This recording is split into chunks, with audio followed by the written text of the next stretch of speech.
Hello everyone, स्वागत है आपका एक नए वीडियो में। देखिए, आज की वीडियो बहुत इंपॉर्टेंट होने वाली है क्योंकि ये है हिंदी का मोस्ट इम्पोर्टेंट क्वेश्चन। आपको पता है कि हिंदी में अगर लिखते हैं बढ़िया से तो आपका नंबर काटेगा नहीं, है ना।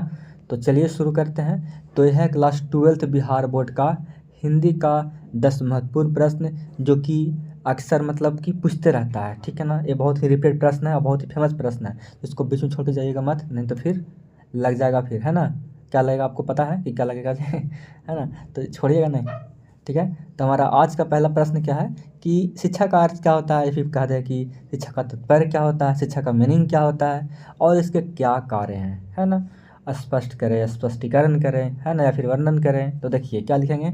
एक बेहतरीन जो आंसर हो सकता है आपका ये हो सकता है, क्या हो सकता है कि शिक्षा का अर्थ क्या होता है। देखिए यहाँ पे थोड़ा सा कलर छोटा कर लेते हैं। अरे यार, कलर छोटा होवे नहीं करेगा, इतना ही छोटा चलेगा।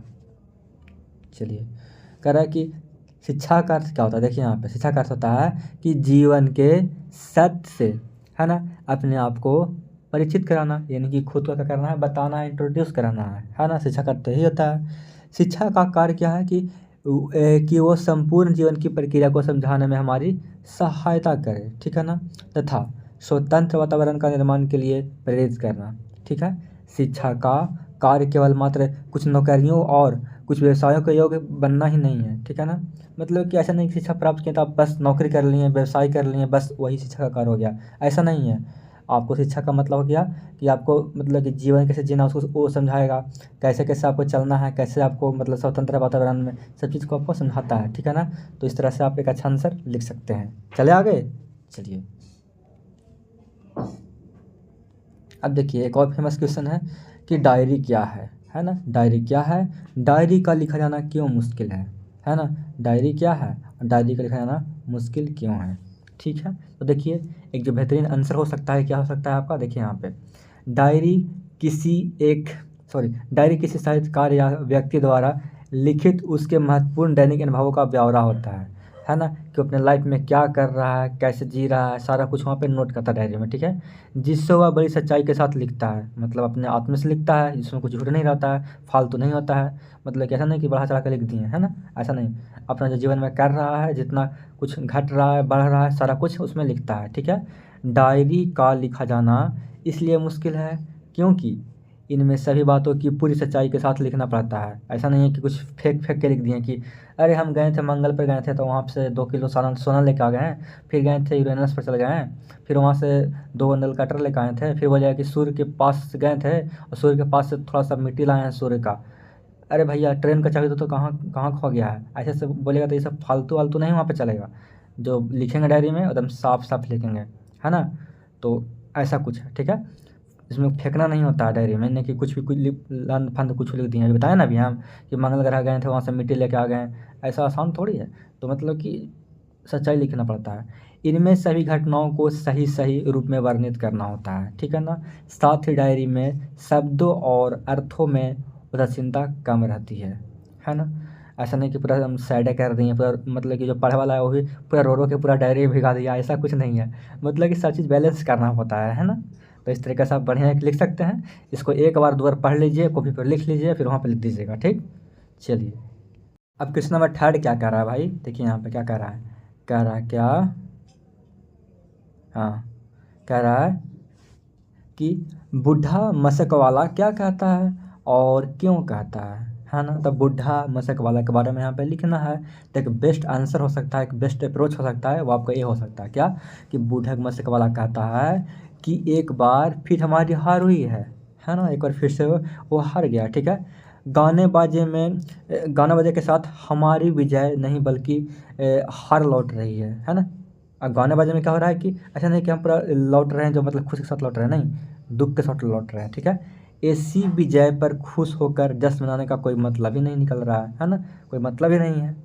गाना बाजा तो बज रहा है लेकिन हम खुश नहीं हैं, है ना। चलिए आगे देखिए क्या लिखेंगे, आगे लिखेंगे हम आगे लिखेंगे कि वह इसलिए ऐसा कहता है क्योंकि वह अनुभवी व्यक्ति है ना, उसके पास एक्सपीरियंस्ड है, ठीक है। उसे अच्छी तरह पता है कि समाज में घृणा, द्वेष, हत्या, लूटपाट, दंगे आदि मानवता के विनाश के कारण है ना। अब मानवता मानवता को ख़त्म कैसे होगा? अब समाज में घृणा हो रहा है, यहाँ पे न्यूडिलिटी जो होता है, जैसे कि इंस्टाग्राम पर देखते हैं, कुछ भी स्क्रॉल करते हैं तो गंदा गंदा चीज़ दिखा देता है ना। या फिर यूट्यूब पर चल गए तो यूट्यूब पर भी एक से एक मतलब कि पागल पागल भरा हुआ है वहाँ पे। फेसबुक पर देख लीजिए, है ना। ये सब क्या है आपका? मानवता को क्या कर रहा है? खतरा में डाल रहा है, विनाश कर रहा है, ठीक है ना। इस पर विजय पाना ही असली जीत है। अगर इसको सब बंद कर देते हैं, छोड़ देते हैं, तो समझिए कि मानवता को कहीं जीत चुके हैं, ठीक है ना। नहीं तो फिर समझिए कि हम सब लोग जा रहे हैं 12 के भाव में, है ना। युद्ध में कुछ लोग मारे गए, लेकिन शासकों द्वारा इस बात पर पर्दा डाला जा रहा है कि बुद्धा के मन में सच्चाई है, पर उसकी कोई सुनता ही नहीं। अब देखिए, होता क्या है कि बॉर्डर पर लड़ाई हुआ, पर लगता है कि हम लोग जीत गए हैं, जीत गए हैं, जीत गए हैं, लेकिन उसमें क्या होता है कि बहुत सारा का जान जाता है, तो कोई मतलब कि जीत नहीं है। इससे अच्छा तो ये ना होगा कि क्या करेंगे हम, शांति से क्या करेंगे हम लोग, वार्तालाप करके सुलझा देंगे उस चीज़ को, है ना। ना उसका मरेगा ना मेरा मरेगा कोई आदमी, तो क्या है वो एक तरह से वो जीत हो जाएगा। लेकिन आप लड़के मरते हैं तो वो जीत नहीं कहलाएगा, कोई फ़ायदा नहीं है उस वैसा मतलब कि जीतने का, ठीक है। तो यही बूढ़ा मशक वाला ये सब बोलता है, ठीक है। तो इस तरीक़े से आप बढ़िया आंसर लिख सकते हैं भाई, है ना। आगे बढ़ें। कह रहा है कि विद्यालय में लेखक के साथ कैसी घटनाएं घटती है। आपको ध्यान होगा जब पूरा पढ़े होंगे पूरा कहानी तब, है ना। देखिए, एक बेस्ट अप्रोच लिखने का क्या हो सकता है कि विद्यालय में लेखक के साथ बड़ी अप्रिय घटना घटती है ना, जो कि बढ़िया नहीं होता है ना। विद्यालय के हेडमास्टर लेखक के कमरे में, बरामदे और मैदान में झाड़ू लगवाते हैं। कहाँ कहाँ? तो एक तो हो गया कमरा में, है ना, और बरामदे में और मैदान में झाड़ू लगवाते हैं, ठीक है। जब लेखक 2 दिन बाद कक्षा में बैठ जाता है ना, क्या होता है कि जब लेखक 2 दिन बाद कक्षा में बैठ जाता है, तब हेडमास्टर लेखक को कक्षा से बाहर निकाल देते हैं, है ना। बहुत हरामखोर था मास्टर, है ना। और फिर वही झाड़ू लगाने वाला काम दे देता है, ठीक है ना। इस तरह लेखक को प्रताड़ित मतलब किया जाता है, फिर झेलना पड़ता है, ठीक है। इस तरीक़े से आप बढ़िया एक आंसर लिख सकते हैं, ठीक है। चलिए आगे बढ़ते हैं। कह रहे कि बंधी हुई मुठ्ठियाँ का क्या लक्ष्य है, उसका मतलब क्या है ना। क्या मतलब है उसका भाई? चलिए लिख देखते हैं और सीखते हैं। देखिए, तो बंधी हुई मुठ्ठी का लक्ष्य क्या है? कवि बंधी हुई मुट्ठियों के लक्ष्य के माध्यम से जनता की ताकत का एहसास कराना चाहता है, ठीक है ना। बताना चाहता है कि जनता में कितना ताकत है, जो किसी भी विषम परिस्थिति में एक हो सकती है, ठीक है। इस बंधी मुट्ठी की ताकत इतनी है कि जनता के शोषण करने वालों को कभी सत्ता से हटा सकती है, ठीक है ना। अगर सब साथ होगा तब। अब यहाँ क्या है, वो कहता है कि राहुल गांधी बढ़िया है, वो कहता है नरेंद्र मोदी अच्छा है, तो कभी वो अच्छा है तो वो अच्छा है, लेकिन जो भी रहेगा हमारा शासन करेगा। लेकिन जब हम एकजुट हो जाएंगे जनता, तो कुछ उन लोगों का कुछ नहीं चलेगा, है ना। तो यही चीज़ है। यह ताकत उनके लिए काल तथा ज्वाला भी बन सकता है ना। इस तरीक़े से क्या है, आप एक अच्छा आंसर लिख सकते हैं, ठीक है। कह रहा है कि मेहनतकश, एक मिनट, हाँ, कह रहा है कि मेहनतकश आदमी और दबी सताई बोझ उठाने वाली, जो मतलब कि पूरा मेहनत से कसकस है, ठीक है ना, वैसा आदमी और दबी सताई बोझ उठाने वाली औरत में कवि द्वारा लोहे की खोज का क्या आशय है, क्या अर्थ है, क्या मीनिंग है ना। तो देखिए, एक बढ़िया आंसर क्या लिख सकते हैं आप? लिख सकते हैं कि कवि यह बताना चाहते हैं कि क्या हर वो आदमी या फिर हर वो व्यक्ति जो अपनी जीविका के लिए हर विषम परिस्थितियों में गर्मी सर्दी, देखिए गर्मी गर्मी ऐसे लिखा था, ठीक है ना, यहाँ पे गर्मी गलती लिखा हुआ है, ठीक है। तो गर्मी सर्दी बरसात में कठिन परिश्रम करता है, वो भी लोहा के समान ही है, ठीक है ना। हर वो औरत जो अत्याचार सहकर भी अपने दुखों को झेलती है या फिर झेल रही है, वो भी क्या है, लोहा के समान ही है, ठीक है ना। इंसान की, आगे देखते हैं, इंसान की क्या शारीरिक मानसिक दृढ़ता और कर्म लोहे की सदृश है। इस तरीके से एक बढ़िया आंसर आप लिख सकते हैं, ठीक है। आशा करते हैं कि आपको समझ में आ रहा हो क्वेश्चन और दिक्कत नहीं होगा, ठीक है ना। अगर देखिए एक बात और बोले आपको हम, मतलब अपनी तरफ से इसको देख लीजिए पूरा पूरा, ठीक है। एक बार ऐसे ही देख लीजिए, फिर दोबारा क्या करिए, कॉपी निकालिए और इसको फिर दोबारा देखना शुरू करिए, फिर इसको लिख लीजिए, एकदम एक बार में घुस जाएगा भाई। मतलब ये कहिए, मतलब फालतू दिमाग में मतलब है ना जो चल रहा है ना, अभी सब खत्म हो जाएगा, ठीक है। एक बार देख लीजिए ऐसे, फिर दोबारा क्या करिए, कॉपी पर लिख डालिए, बस दिमाग में हट जाएगा, ठीक है। बहुत इंटरेस्टिंग क्वेश्चन है यार, है ना। और ज़्यादा आपको बोरिंग तो करने रहे हैं, मतलब पढ़ा रहे हैं तो बढ़िया से बता बता के पढ़ा रहे हैं, एकदम दिमाग में फिट हो जाए, मतलब कि भूल जाएंगे फिर भी दोबारा लिख सकते हैं कि क्या सर बताए थे, है ना। तो देखिए आगे क्या क्वेश्चन में, आगे क्या है, चलिए कह रहा है कि पंच परमेश्वर के खो जाने को लेकर कवि क्यों चिंतित है, या फिर क्यों, क्या उसका क्यों मतलब वो दिक्कत में है कि पंच परमेश्वर खो जाने से दिक्कत है, वो दिक्कत है, वो चिंता में क्यों है बताइएगा। तो देखिए एक बेस्ट आंसर लिख सकते हैं क्या, कि पंच परमेश्वर के खो जाने पर कवि निम्नलिखित कारणों से चिंतित है। कौन कौन कारण, देखिए यहाँ पे 3 कारण यहाँ पे लिखा हुआ है, ठीक है ना, और बस 3 ही कारण है, ठीक है ना, चौथा यहाँ पे नहीं है। तो यहाँ पे चौथा नहीं लिखे हैं, बस 3 ही कारण यहाँ पे शामिल लिखे हैं। 3 कारण लिखेंगे आपको नंबर मिल जाएगा, टेंशन मत लीजिए, ठीक है। आप हो सकता है तो 1-2 कारण और भी लिख सकते हैं, जोड़ सकते हैं, ठीक है। तो देखिए यहाँ पे पहला कारण क्या है कि पहले कोई भी वाद विवाद होता था गांव में पंचायत के माध्यम से उसका निपटारा होता था, लेकिन आज सभी न्यायालय के दरवाजे खटखटाते हैं। पहले क्या था ना कि थोड़ा बहुत लड़ाई झगड़ा हुआ, पहले भी आप मतलब कि पहले नहीं, बहुत दिन तो नहीं हो रहा होगा, आपको होश होगा तब देखते होंगे। दादा दादा के जब दादा जब आपके जवान थे, या फिर कह सकते हैं कि आज से 8-10 साल पीछे, मतलब पंचायत में बैठ गया सब आदमी, या फिर वहाँ पे क्या हुआ, झगड़ा का निपटारा हो गया। लेकिन अब क्या है, जाता सब कोई कोर्ट जाता है, कोई जाता है पुलिस स्टेशन, कोई यहाँ वहाँ जाता है, ठीक है ना। तो इस तरीक़ा से मतलब ऐसा कुछ हो रहा है, ठीक है। तो इसलिए क्या है, कवि हैं जो क्या है, डिप्रेशन में है, चिंतित है, ठीक है। तो क्या करना पड़ता है, न्यायालय के दरवाज़ा खटखटाना पड़ता है, ठीक है। इस तरीक़ा से हो गया है। आगे क्यों है कि आगे क्या कारण है कि वो चिंतित हैं, न्यायालय की प्रक्रिया बहुत ही जटिल होती है। अब भाई देखिए कोर्ट में जाते हैं तो आपको पता होगा, या फिर आप भी गुजरे होंगे इस मतलब कि स्थिति से गुजरे होंगे भाई। ऐसा नहीं है कि हर कोई मतलब कि गुजरता है सबसे, या फिर देखोगे आपके आस पड़ोस में कोई कोर्ट में जाता रहता है, बहुत घूमना पड़ता है, ये करके लाओ, वो करके लाओ, ऐसा करो वैसे करो, कोर्ट में बहुत घुमाता फिराता है, ठीक है ना। इस तरीक़े से क्या हो गया है, सब आदमी मतलब कि बहुत ही कठिन जीवन से जी रहा है, ठीक है। आगे क्या है कि न्यायालय की प्रक्रिया में पीड़ित का समय, धन और श्रम बर्बाद होता है। अब मान लीजिए कि आपके ऊपर कोई केस कर दिया, कुछ ऐसे लन फंद कुछ भी हो गया, ठीक है। अब आपको अब यहाँ पे आ गया है अक्टूबर नवंबर, अब आपको काटना है क्या, धान काटना है, ठीक है ना, आपको धान काटना है। तो आप धान काटिएगा कि उधर केस लड़िएगा कि कोर्ट में जाइएगा। ऐसे गांव में था तो क्या था कि बुला के 10 आदमी के अपना है ना काम निपटा लिए, ठीक है। लेकिन अब क्या है कि कोर्ट में दौड़ना पड़ता है। तो मतलब कि बहुत दिक्कत है कि नहीं, बहुत जटिल है कि नहीं, बहुत मतलब कि परेशानी है कि नहीं है। तो यही सब मतलब सोच कर कवि हैं चिंतित हैं, ठीक है। ठीक, आगे बढ़ते हैं। भगत सिंह ने कैसी मृत्यु को सुंदर कहा है बताइएगा, ठीक है ना। वे आत्महत्या को कायरता कहते हैं, इस संबंध में उनके विचारों को स्पष्ट करें। भगत सिंह तो बोले हैं कि क्या मृत्यु है जो क्या है, एक सुंदर चीज़ है, ठीक है ना। लेकिन जब कोई आत्महत्या करता है, सुसाइड करता है, तो क्या है, वो कायर है, डरपोक है। तो देखिए इसका मतलब क्या हुआ, देखिए यहाँ पे समझिए। भगत सिंह ने कहा कि आज़ादी के लिए संघर्ष करते हुए मृत्युदंड के रूप में मिलने वाली मृत्यु को मिलने वाली जो मृत्यु है, मृत्यु थोड़ा सा हम क्या हो रहा है, तुतला रहे हैं बच्चा जैसा, ठीक है। तो कोई ना, तो वही कह रहे हैं कि भगत सिंह ने आज़ादी के लिए संघर्ष करते हुए मृत्युदंड के रूप में मिलने वाली मृत्यु को सुंदर मतलब जो कि मतलब लड़ाई झगड़ा कर रहे हैं, ठीक है। अगर आपको मृत्यु हो गया लड़ाई झगड़ा में, मतलब कि देश के लिए कर रहे हैं तब, ऐसे नहीं कि पड़ोसी में जाके गोलीबारी कर दिए, वैसे नहीं।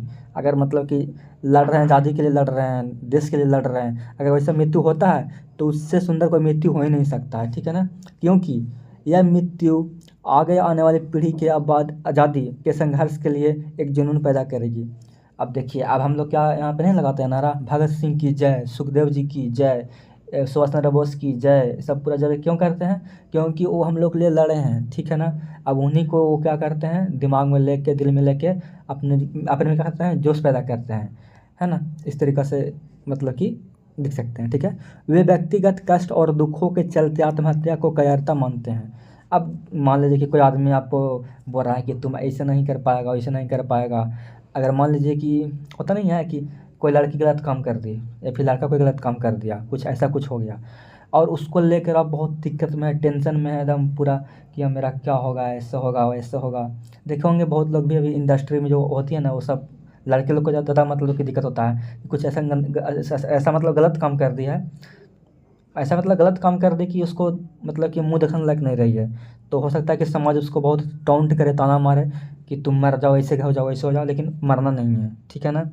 किसी व्यक्ति के चलते मरना नहीं है कि टॉन्ट करे तो मर जाएंगे, नहीं, गलत बात है, बोले तो बोलता है तब, ठीक है। तो व्यक्तिगत कष्ट और दुखों के चलते आत्महत्या करता मानते हैं। वे अपने साथी को पत्र के माध्यम से तब बताते हैं कि विपत्तियां तो व्यक्ति को पूर्ण बनाती है, जब विपत्ति आ रहा है तो क्या होता है, व्यक्ति को क्या करता है और स्ट्रॉन्ग करता है, पूर्ण बनाता है। उनसे बचने के लिए आत्महत्या का रास्ता चुनना बहुत ही बड़ा करता है। अगर आपको ज़िंदगी में दिक्कत है, टेंशन है, तो क्या दिक्कत है, उसको झेलिएगा, उसको हम क्या करेंगे, झेलेंगे, झेल के क्या करेंगे, उसको और बढ़िया बनाएंगे, अच्छा करेंगे, ठीक है ना। तो बात को समझ रहे हैं। तो सुसाइड नहीं करना है, मरना नहीं है खुद में, ठीक है ना। तो इस तरीक़े से आप एक बढ़िया आंसर लिख सकते हैं। देखिए, हर कोई ख़राब काम करता है, ऐसा थोड़ी है। जैसे कि हम भी हैं तो हम भी कुछ ना कुछ गलत कर रहे होंगे, आप भी कर रहे होंगे, हर कोई कर रहा है। तो होता है कि समाज में क्या होता है ना कि देता है ताना कि तुम ऐसे है तो वैसे है, तुम मर जाओ, वैसे हो जाओ, वैसे हो। तो मरना नहीं है भाई, कुछ देश के लिए अच्छा करना है, ठीक है। आस पड़ोस के लिए अच्छा करना है, माँ बाप के लिए अच्छा करना है, ठीक है। आगे बढ़ते हैं। आगे क्या है कि आगे क्या है, कह रहा है कि कल देखते नहीं ए रेशम के गढ़ा हुआ सालो, वह सुनते ही लहना की प्रतिक्रिया शुरू हो गई। रिएक्शन मतलब प्रतिक्रिया, मतलब ऐसा कोई बोला कि ऐ कहाँ जा रहा है, मतलब रात में कोई बोल दिया कि ऐ कहाँ जा रहा है, तो आपका क्या होता है, आप तुरंत भर में हो जाते हैं अवाक, अरे यार ये देख लो घूम रहा, आपका होते ही। तो इस तरह से वो मतलब लहना सिंह भी क्या है, अवाक हो जाते हैं। देखिए फिर से पढ़ते हैं क्वेश्चन कि कल देखते नहीं ये रेशम से गढ़ा हुआ सालू, मतलब कि देखता नहीं है कि मतलब गढ़ा हुआ है रेशम के सालू से, ठीक है ना।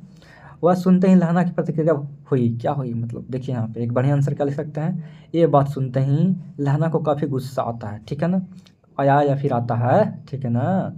साथ ही साथ वह अपने सुध-बुध खो बैठा, ठीक है। इसलिए वह घर वापस आते ही इसलिए वह घर वापस आते समय एक लड़के को नाली में ढकेल दिया। अब देखिए वहाँ से क्या होता था कि थोड़ा सा क्या होता है कि सुन लिया था ना, तो थोड़ा सा होता है ना कि मूड ख़राब हो जाता है। जैसे कोई भी आपको घर में क्या होता है कि मम्मी क्या कर दी, कुछ मतलब डाँट दी, बोल दी, ऐसे वैसे मतलब बोल दिया, तो क्या होता है कि गए आस पड़ोस में कोई बच्चा मिला, दे दें 2-3 थाप ऐसे ही, है ना। तो हम लोग भी करते हैं या फिर किए ही होंगे, है ना। तो देखिए अब देखिए वो मतलब कि जब वहाँ से मतलब थोड़ा सुना था तो क्या हुआ था कि जब वो सुना था तो क्या हुआ आगे, मतलब कि जब बढ़ा घर से मतलब कि वापस आते समय, तो क्या हुआ कि नाले में ढकेल दिया, ठीक है।